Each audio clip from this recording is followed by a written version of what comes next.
But no, like I think my parents knew it was coming. Reason? Like who? Your financial advisor at Fidelity told you that, or who suggested? Oh no, my financial advisor told me I could retire years ago. No,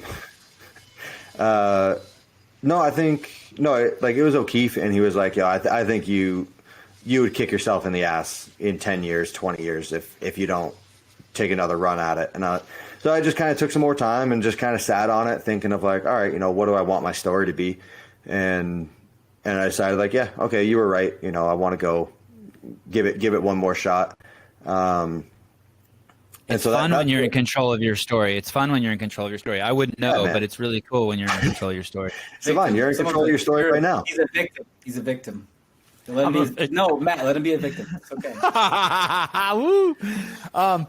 So that's fascinating that O'Keefe and what did Sammy say? Did she lean either way? Was she hoping you would retire last year, or is she more of a soundboard? No, Sammy supports me in whatever decision I want. And like she's told me now, she's like, if you have a change of heart in a couple months or next week, whatever it is, she's like, we'll adapt our lives for you to pursue what you want. So I mean, she supports me with whatever decision I want to make.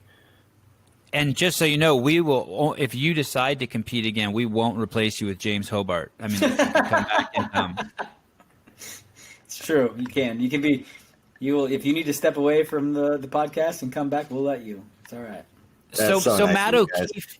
So Matt O'Keefe is that's pretty. I mean, I think that's good advice, and I think you started the podcast off by saying that the window is short, and you're right. Like you're still young, and like you still have the good years left in you.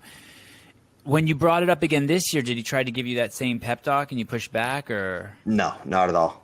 Like, no, I mean. Everyone in my life that's close to me was nothing but supportive.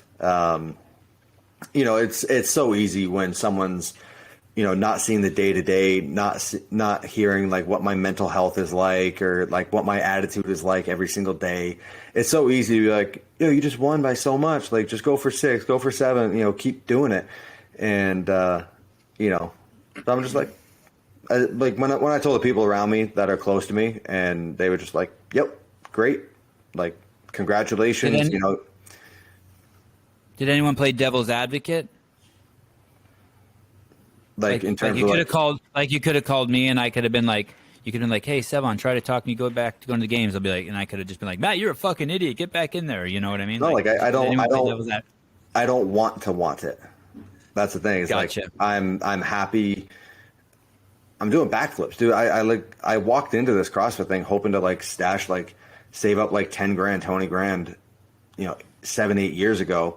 And then it blossomed into this career. I've done so many cool things. I'm going to do so many more cool things, I'm not looking at it as like this sad moment of like my career is ending. It's like, no, it's just like all the other chapters of my life that I'm just going on to something new and hopefully cooler. Like when I finished weightlifting, it was the same thing of like, I'm never going to have that thrill again. I'm never going to get those opportunities again. When I finished school, it's like, I'm never going to get this again.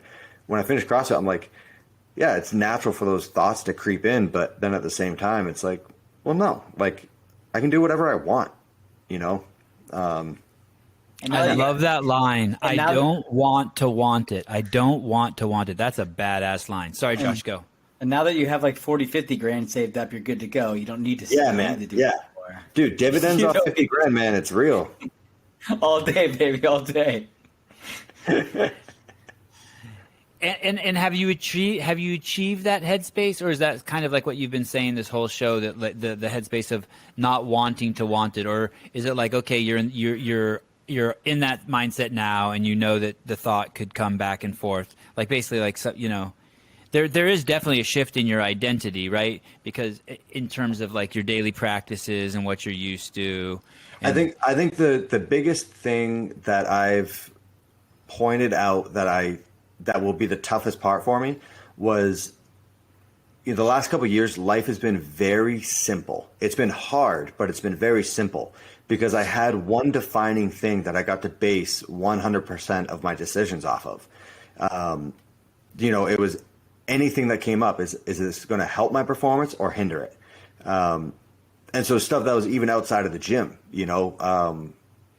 my life was the most elementary version of itself, of just like, get better, get better, get better. Nothing else mattered. Nothing else happened. That everything was pointing in that one direction.